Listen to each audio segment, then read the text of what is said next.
Hello, good afternoon, everyone. So, beta, in the last class, we had gone ahead and we had done the partial equilibrium model of public goods. है ना?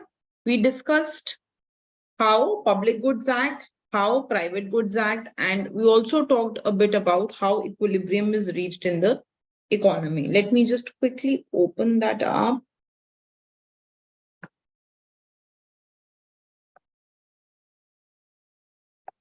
Where did that go?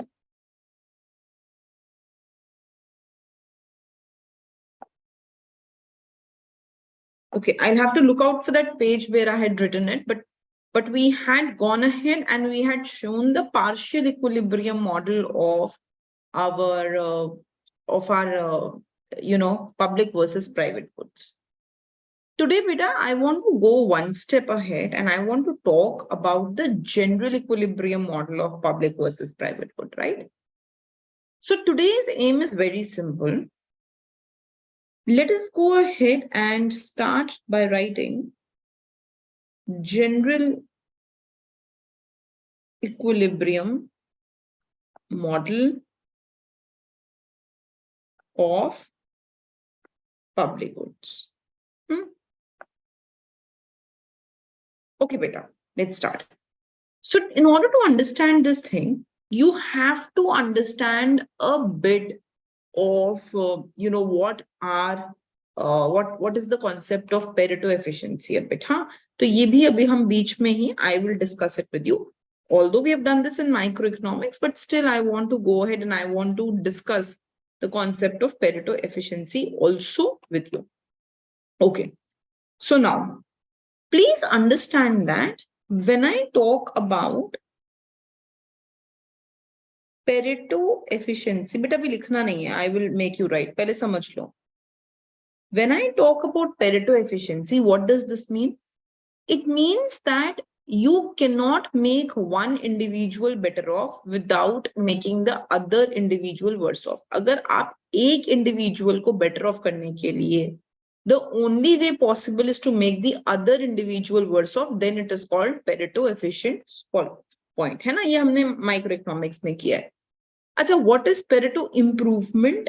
Beta, if I can make one individual better off without losing the welfare of the other individual, एक के welfare को constant रखते हुए अगर दूसरे के welfare को मैं improve कर पाऊं, if I can increase the welfare of one individual without decreasing the welfare of the other individual, then that becomes a Pareto improvement point. जो initial point था, the initial point I had, that becomes a Pareto improvement point.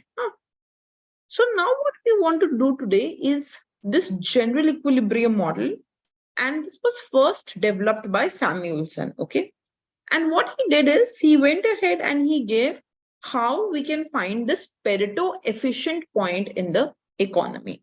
So let us start our introduction about this beta. Please write down.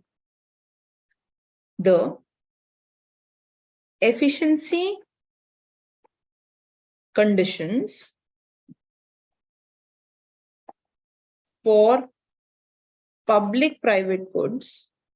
Public-private goods means public and private goods, huh? Was first given by Samuelson. So this was given by Samuelson in 1955. Samuelson went ahead and he told what should be the Pareto efficient condition for public-private good. Okay. So let us try to understand this model first, then simultaneously we will write about this model. So beta, imagine that there are three curves that you have.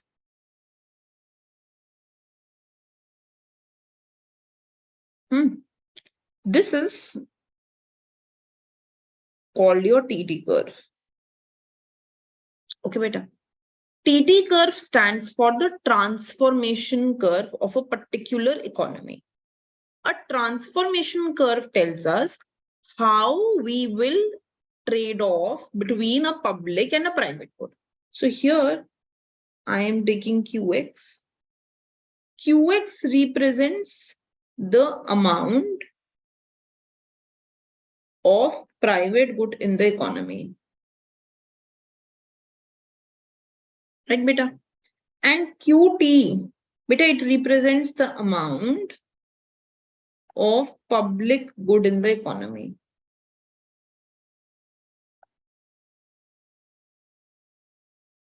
Right beta? And then this TT curve that I represent, beta, this is called the transformation curve of the economy. Transformation curve means what? We have already done this beta. Transformation curve matlab ki PPF curve. We know what a production possibility frontier is.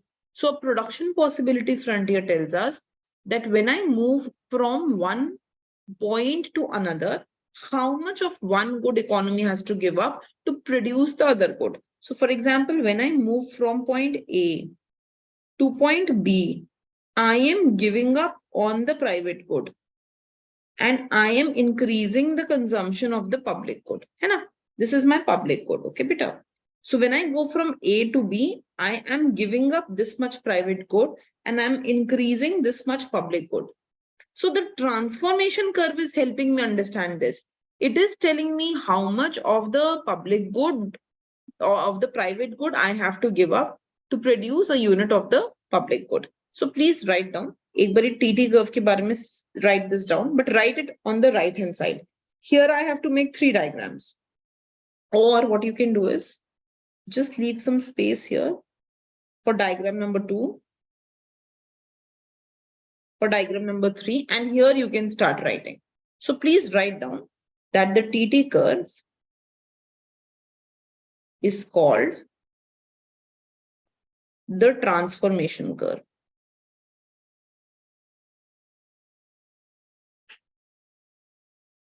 Right, beta? This shows different combinations of public and private good that can be produced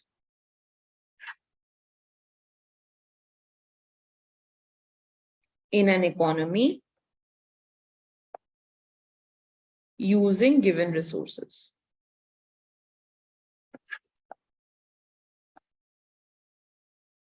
So if I use all the resources of the economy, how much of the public and private goods can be produced? That is basically the TT curve, right? That is basically the production possibility frontier. So beta, if you are on the boundary of the TT curve,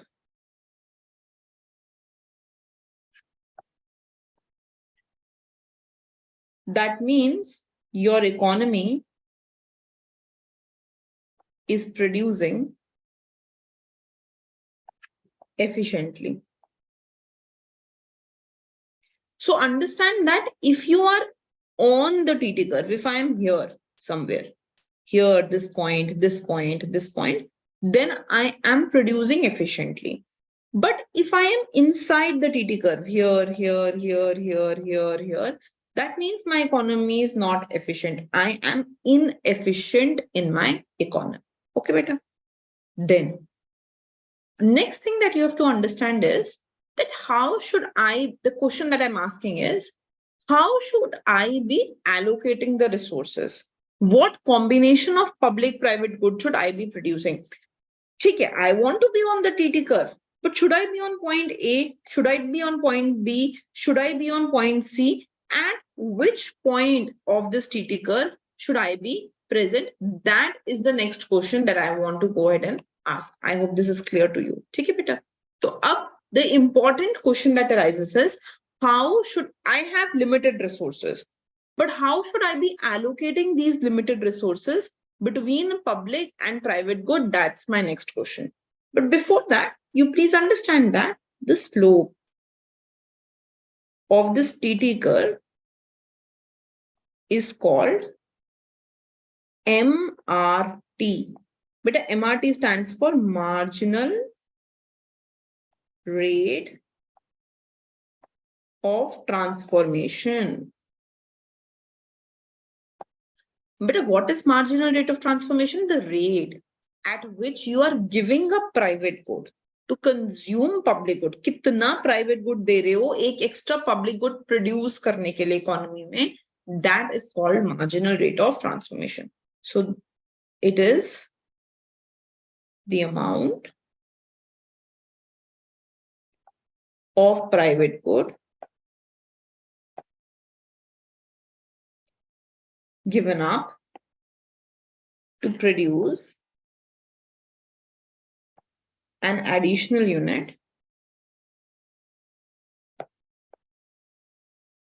of public good. Okay, beta. Now, we want to go ahead and ask how much of private good should be produced in the economy and how much of public good should be produced in the economy. And as I told you, to understand where should I be? Should I be at point A or B or C?